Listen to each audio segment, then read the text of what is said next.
바로 그렇게 예수님의 신랑의 긍휼을 입어서 그 손을 잡고 살아 일어나는 은혜의 신부다. 이걸 보여주는 거란 말이에요. 그 이야기가. 역시 부정하고 더러운 여자와 심지어 죽은 여자가 등장하고 그 여자를 율법으로 참소하는 사단의 무리, 뱀이에요. 두 종류의 뱀.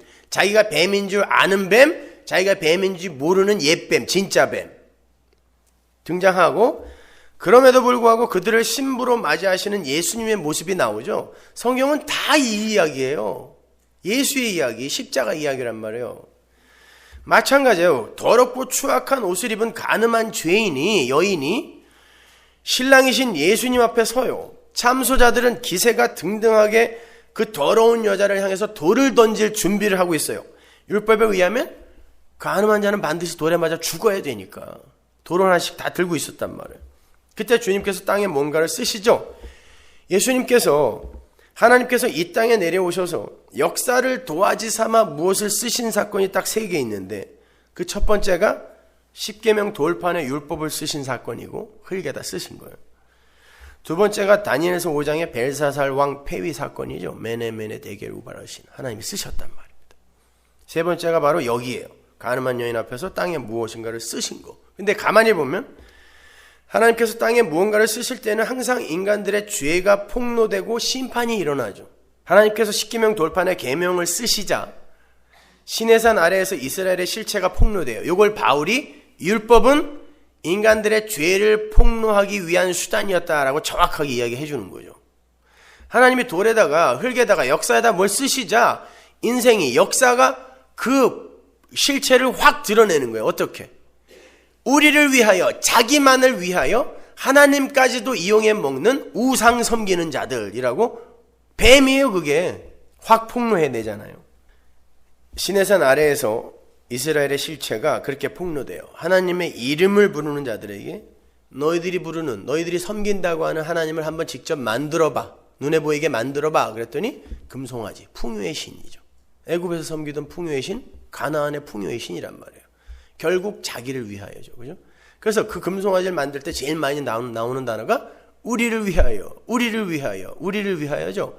그게 다 우상이에요. 이게 뱀이란 말이에요. 이게 마귀란 말입니다. 그러니까 여러분이 예수를 믿으면서 내 구원, 내 천국, 내 하나님, 내 기쁨, 내 상, 이건 마귀 새끼들이 하는 짓이에요. 이게. 아니 그것 때문에 예수 믿는 거 아닙니까? 여러분 아직 복음을 모르는 거예요. 그게 진짜 무서운 기복 사상이라는 거예요. 여러분은 여러분의 구원, 여러분의 행복, 여러분의 상을 위해서, 여러분의 행복 누림을 위해서 예수 믿는 거 아닙니다. 하나님께서 십계명 돌판에다가 계명을 쓰심으로 말미암아 그들이 자기만을 위해서 자기를 신삼아 사는 뱀, 하나님처럼 되라, 이게 뱀이었으니까 자기를 신삼아 사는 뱀이었다가 폭로되는 거예요. 하나님이 심판하시죠. 3,000명이 도륙당합니다. 죽어요. 심판이에요. 그리고 그 판은 깨지는 거예요. 심판이거든요. 다니엘서 5장의 하나님 친필 사건은 뭐죠? 벨사살 왕이 하나님의 성전을 모독하고 그 성전 집기를 가져다가 술을 먹고 그걸 자기를 위해 사용하죠. 역시 성전을 인간을 위해 사용하는 죄가 거기에서 그려지는 거죠. 거기서 메네메네 데겔 우바르신이라는 글씨가 써져. 이게 뭐예요? 하나님의 저울에 달았더니 너는 죽어 마땅하다가 메네메네 데겔 우바르신이죠. 하나님이 뭔가를 쓰실 때는 항상 인간들이 어떤 존재인지가 확 드러난다고. 이게 하나님의 말씀이니까. 이게 법이거든요.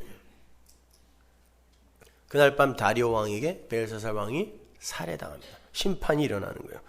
죽습니다. 이렇게 왜 하나님이 흙에다가 뭔가를 쓰시면 심판이 일어나고 죄가 폭로되는가? 그건 성경에 이미 예고가 되어 있기 때문에 그래요. 예레미야 17장 13절 보세요. 이스라엘의 소망이신 여호와여, 무릇 주를 버리는 자는 다 수치를 당할 것이라.